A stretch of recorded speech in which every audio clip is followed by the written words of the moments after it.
or they're letting it happen. This is a text message from a fellow by the name of Alexander Cohen. Are you familiar with him?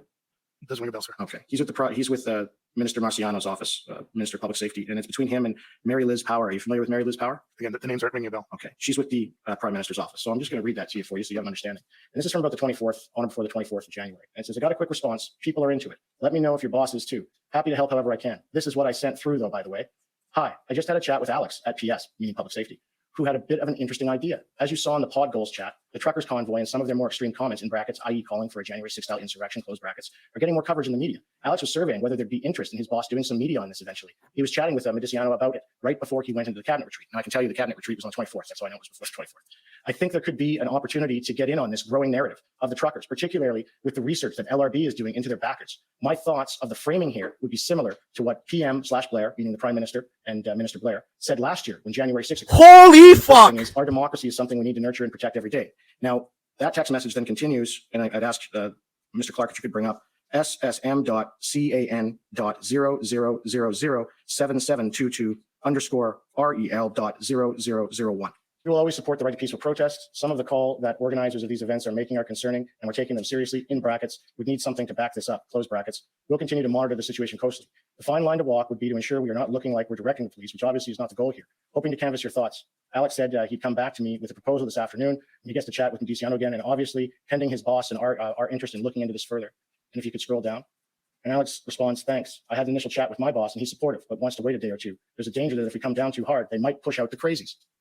And then the response, I think that's fair. Apparently Global and others are working on stories. Maybe see how those land. So when I show you this, and after this, the exact same sort of narrative came out from the federal government following these suggestions from their staff. Is that misinformation? I'm sorry, I can't really comment. There's just not enough context to know who these people are, what they represent, what information or influence they have. Right. Okay. Well, then just moving on to a last area I'd like to question you about, and this is sort of on the fly. I sat here and listened to the evidence with respect to the notes that Deputy Chief Ferguson took. And all of those notes were about you. Now, I've only been doing this for 12 years, but I've never seen anything like that with officers keeping notes on one another. Can you explain to me how odd that is? Or would you like to elaborate on that? Because to me, officers keep notes on an investigation. They don't keep notes on their chief, and they don't keep notes on their colleagues. It's for investigative purposes. Do you have any concern with what happened there? In my 30 years in policing, I've never seen anything like that myself. Anything else? Well, I think my evidence commissioner is that her extreme editorial license that she took was extremely problematic for me and reflects on her, not on me. Mm-hmm. And would you agree that it's in police training that officers are taught to make notes, and whatever they write is, for court or for proceedings typically, and it goes and it's used. If you don't have something in your notes, it goes against your credibility. And if you do, it supports your credibility. You're probably familiar with that.